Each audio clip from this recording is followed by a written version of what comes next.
Seja muito bem-vindo a mais um encontro com a palavra. Estamos estudando o Evangelho de João, versículo por versículo e capítulo por capítulo. No último programa falamos sobre a purificação que Jesus promoveu no templo. João relatou este episódio na segunda parte do capítulo 2 do seu Evangelho e fez duas observações. João contou que os discípulos se lembraram do Salmo 69, versículo 9, que diz: "O zelo pela tua casa me consome, e os insultos daqueles que te insultam caem sobre mim." João também registrou, bem como Mateus, Marcos e Lucas, que as autoridades religiosas desafiaram Jesus perguntando-lhe: "Que sinal miraculoso o Senhor pode mostrar-nos como prova da sua autoridade para fazer tudo isso?" Esta pergunta se encaixa no propósito de João ao escrever esse evangelho. A sua intenção era relatar os sinais que Jesus realizou para nos convencer de que Jesus é o Cristo, o Messias, o Filho único de Deus. Os líderes religiosos perguntaram a Jesus com que autoridade ele fazia tudo aquilo no templo e ainda se referia àquele lugar como a casa de seu pai. Eles queriam uma prova de que ele tinha autoridade para fazer tudo aquilo. Jesus respondeu anunciando aquele que seria o maior sinal relatado no Evangelho de João, e talvez por isso João o relatou logo no início do seu livro. Sabe, acho até que nesse momento Jesus apontou para si mesmo para dizer: "Destruam este templo e eu o levantarei em 3 dias." É lógico que os líderes religiosos acharam que Jesus estava se referindo àquele templo no qual ele tinha acabado de promover a maior limpeza. Preste atenção no que eles disseram. Este templo levou 46 anos para ser edificado e o Senhor vai levantá-lo em 3 dias. Mais tarde, durante o julgamento de Jesus, este assunto foi mencionado e usado contra ele, como se ele tivesse ameaçado destruir um edifício sagrado. Mas quando João narrou o episódio, explicou: mas o templo do qual ele falava era o seu corpo. Encontramos várias vezes no Novo Testamento a pergunta: vocês não sabem que são santuário de Deus e que o Espírito de Deus habita em vocês? Somos templos de Deus. E isto é muito claro nas Escrituras. Certamente também era verdade para Jesus, claro. Jesus estava se referindo ao seu próprio corpo. Ele fez uma declaração muito importante e deixou o maior sinal de que ele era e é o Filho de Deus. Em outra ocasião, pediram que Jesus desse um sinal e ele respondeu: "Uma geração perversa e adúltera pede um sinal miraculoso, mas nenhum sinal lhe será dado, exceto o sinal do profeta Jonas. Pois assim como Jonas esteve 3 dias e 3 noites no ventre de um grande peixe, assim o Filho do Homem ficará 3 dias e 3 noites no coração da terra."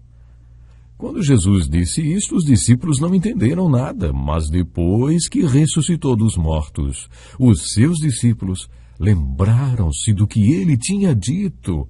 Então creram na Escritura e na palavra que Jesus dissera. Quando aparece a palavra Escrituras no Novo Testamento, ela está se referindo a alguma passagem do Velho Testamento. Então quer dizer que, naquele momento, os discípulos creram em um texto do Velho Testamento, que provavelmente fosse o Salmo 16, 22 ou capítulo 53 de Isaías. Muitos outros textos no Velho Testamento falam do sofrimento e da morte de Jesus Cristo e também da sua ressurreição.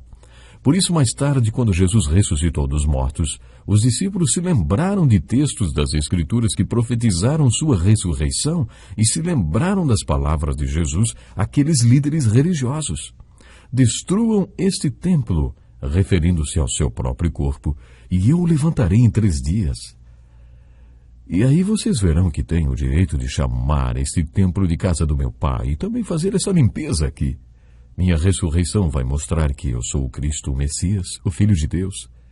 Esta foi a maior alegação de Jesus no Evangelho de João, a qual chamamos de deidade de Jesus Cristo. No princípio era aquele que é a palavra, disse João se referindo a Jesus. Ele estava com Deus e era Deus. João repete essa verdade várias vezes do começo ao fim neste Evangelho, do começo ao fim. Jesus não era apenas o Cristo, o Messias, ele era o Filho de Deus. Ele era o único Filho de Deus, ele era Deus, parte da Trindade. Essa declaração está presente em todo o Evangelho de João. João valorizou e enfatizou a ressurreição de Jesus. Tudo que João relatou visou mostrar que Jesus Cristo é o Filho único de Deus, a única solução e o único Salvador. O meu conselho é que, durante o estudo do Evangelho de João, você anote e liste todas as declarações de Jesus que mostram quem ele é e por que veio ao mundo. Garanto que essa lista vai ficar bem grande. Este foi o sinal mais importante e a maior evidência do que Jesus veio fazer no mundo. Destruam este templo e eu o levantarei em 3 dias. O templo do qual ele falava era o seu corpo. Depois que ressuscitou dos mortos, os seus discípulos lembraram-se do que ele tinha dito. Este foi o maior sinal de todos e, por isso, este incidente da purificação do templo e as declarações de Jesus nesta ocasião foram um dos sinais registrados pelo apóstolo João. Mas agora quero voltar àquelas perguntas que mencionamos no início do estudo do Evangelho de João. Você está lembrado que eu mencionei 3 perguntas e disse que durante todo o Evangelho de João, essas perguntas seriam respondidas várias vezes? Pois então vamos a elas. Quem é Jesus aqui no capítulo 2? Quem é Jesus neste capítulo da purificação do templo? Jesus é Filho de Deus, que tem o direito de chamar o templo de Deus de casa do meu Pai. E ele tem o direito de tirar de lá todo o comércio, corrupção e exploração instalados no pátio. Jesus tinha todo o direito de purificar a casa do Pai dele. Este é Jesus no relato da purificação do templo, de acordo com o Evangelho de João, capítulo 2. Observando os últimos versículos deste capítulo, encontramos a resposta para a segunda pergunta. O que é fé? Nesta ocasião, quando Jesus estava em Jerusalém, realizou vários sinais, além da purificação do templo. Muitos creram no seu nome quando viram os sinais que ele realizou. O Evangelho de João afirma que eles criam ao verem os sinais que Jesus realizava. Mas no versículo 24, lemos algo impressionante. Mas Jesus não se confiava a eles, pois conhecia todos. Não precisava que ninguém lhe desse testemunho a respeito do homem, pois ele bem sabia o que havia no homem. Você se lembra que dissemos que quando Jesus encontrou-se com os apóstolos, conforme lemos no 1º capítulo de João, e depois nos outros evangelhos, ele firmou um contrato com eles? Lemos que Jesus disse, venham e verão. Jesus também falou, sigam-me e eu os farei pescadores de homens. Este contrato, conforme já falamos, é mais ou menos assim. Vocês me seguem, esta é a parte de vocês. Eu faço esta minha parte. Seguir-me é com vocês. E fazer, isso é comigo. Isso é comigo. O fazer é comigo. Quando eles seguiram a Jesus, foram e viram onde ele vivia e como ele vivia. Jesus fez na vida deles e fez deles tudo aquilo para o que eles foram chamados. Mas para isto, eles tinham que se comprometer com Jesus antes que ele se comprometesse com eles. Quando Jesus realizou milagres durante a festa da Páscoa, muitos creram nele porque viram seus milagres. Mas Jesus não firmou nenhum acordo com eles. Ele sabia o que havia dentro deles. Ele não precisava que ninguém lhe contasse o que havia nos corações dos homens. Nós não sabemos o que vai dentro do coração daquela pessoa que professa crer. E por isso, só nos resta acreditar quando ela diz que crê. Temos o direito de verificar os seus frutos, porque Jesus nos disse que somos conhecidos por Ele. Por isso só podemos esperar e ver as atitudes da pessoa para ver o que está no coração dela. Mas Jesus não precisava esperar nada. Ele já sabia o que havia nos corações. E por isso ele sabia que eles só criam porque viam os milagres. Esse estágio de fé é muito básico e é uma fé muito pequena. Uma fé de leite, de acordo com Martim Lutero. A pessoa só acredita porque vê.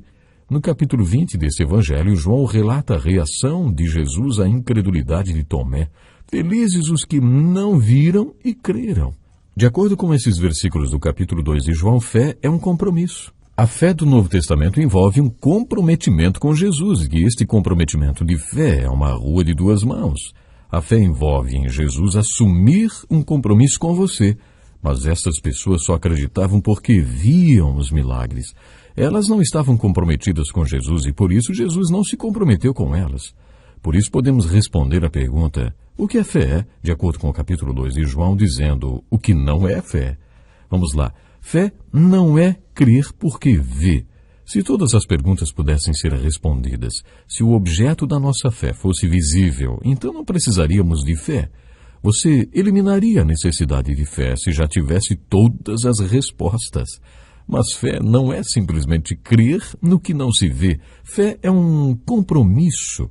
Fé é se comprometer a seguir a Jesus porque você crê nele. E as boas novas são que o comprometimento é uma rua de duas mãos. Quando você se compromete com Jesus, ele se compromete com você. Era isto que estava acontecendo no final do capítulo 2 de João. O capítulo 2 de João, portanto, termina dizendo que não é fé. A terceira pergunta respondida tantas vezes no Evangelho de João é: o que é vida?